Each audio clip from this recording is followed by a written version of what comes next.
Денеска директорката на управата за јавни приходи Сања Лукаревска ги соопшти најбогатите личности за 2019 година, кои оствариле највисоки приходи по различни основи.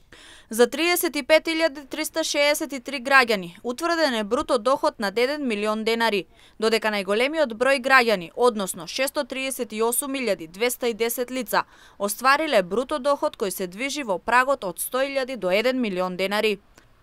Во споредба со 2018 година, значително е намален бројот и на лица кои оствариле над 100 милиони денари.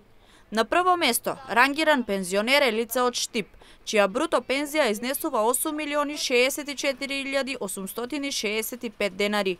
Највозрасното лице кое остварило над 1 милион денари приход е на возраст од 101 година, додека во групата над 10 милиони денари највозрасниот има 86 години. Лице кое се родило во 2013 година е најмладиот милионер во нашата држава.